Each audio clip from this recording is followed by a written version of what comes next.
The Indigo disc just came out, and with it came a whole bunch of new moves. Adding or taking away a single move from a Pokemon's moveset can completely change if they're good or not a competitive Pokemon. So today, let's look at every new move in the Indigo disc DLC and give them a letter grade. Of course, spoiler warning ahead. Oh, and full disclosure, I am writing this literally 2 hours after the DLC came out, so if something ends up different, we'll fix it. First, we have Electroshot. This move is a 130 base power special electric attack that takes 2 turns to use. On the first turn, it raises the user's special attack by 1 stage, then on the second, it actually attacks and deals damage. But if it's raining, your Pokemon will do both effects all in 1 turn. This move is really similar to Meteor Beam, but sometimes will go off in 1 turn. Assuming you can still do the Power Herb combo to get this off in 1 turn, it seems pretty strong. But unfortunately, it's a signature move of Archaludon, so the only Pokemon who will ever be using it has it as a non-stab option. So I don't expect to see it very much. We'll give it a C. Next off, we have Upper Hand. I've talked about this move before in a video. It's a pretty interesting tech move, a 65 base power physical fighting type attack that is basically Sucker Punch, but only if the target is using a priority move. Future Scraw here, we have confirmed that this move is +3 priority, so it'll even go before stuff like Extreme Speed. It's a pretty strong move, but unfortunately it lacks the distribution to make it see a lot of play. A lot of Pokemon learn it, but not a lot of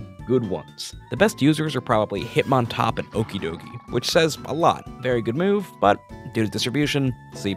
Next up is Psychic Noise. This is a 75 base power special psychic type attack that prevents the target from healing by any means for 2 turns. This is the type of move that would be perfect on supportive psychic types like Farigiraf, who would love their stab moves to have a secondary effect to make up for the fact that they're not doing that much damage. But Psychic Noise is a fair amount weaker than Psychic, so make sure you aren't missing out on any key KOs by going for the extra effect instead. Psychic Noise gets a B. Next up we have Supercell Slam, 100 base power, 95 accuracy, physical electric type attack, that if it misses, damages the user instead. This move is basically high jump kick for electric types. At first, it seems like a big upgrade specifically for Iron Hands. Iron Hands has been stuck with Wild Charge since he's been legal, and using a move with recoil on your tanky Pokemon obviously sucks. But Supercell Slam is even worse, because if it hits into a Protect, you take 50% of your HP as damage. C-.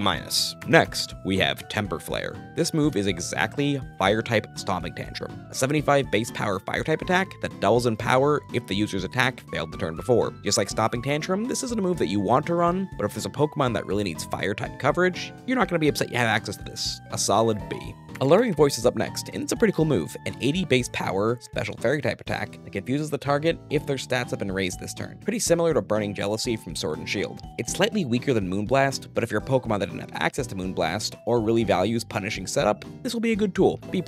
This one's weird, Dragon Chant. It boosts the critical hit rate of your Pokemon, and is described to work better on Dragon types. I imagine that means it gets 1 stage of critical hit chance normally, and 2 if it's affecting a Dragon type. We've seen niche guaranteed critical hit strategies show up this generation already, with Scopeland's Focus Energy, or Ogre Punch shenanigans, but this just seems like a more niche version of other supportive moves like Howl, C+.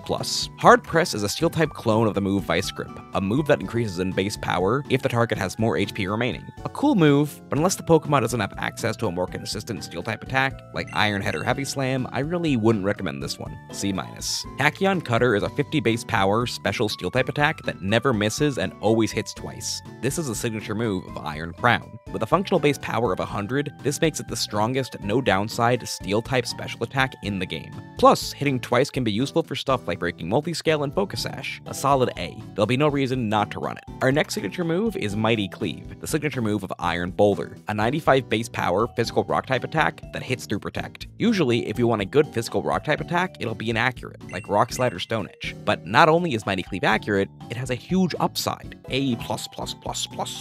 Next up is Thunderclap, Raging Bolt signature move. It's exactly electric-type special Sucker Punch, same base power and everything. Sucker Punch is great, and this move will be great, especially since it specifically lines up well into both Tornadus and Urshifu Rapid Strike, who are super popular right now. A+.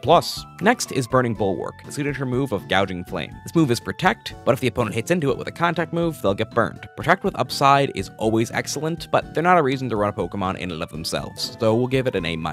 Fickle Beam is next, and it's the signature move of Hydrael. It's an 80 base power, special Dragon-type attack that has a chance to double in power. It's fine, and upgrade to Dragon Pulse, but it's not very consistent. If I could only run one of this move or Draco Meteor, I'd pick Draco Meteor, so I know what I'm getting when I click the move. B-.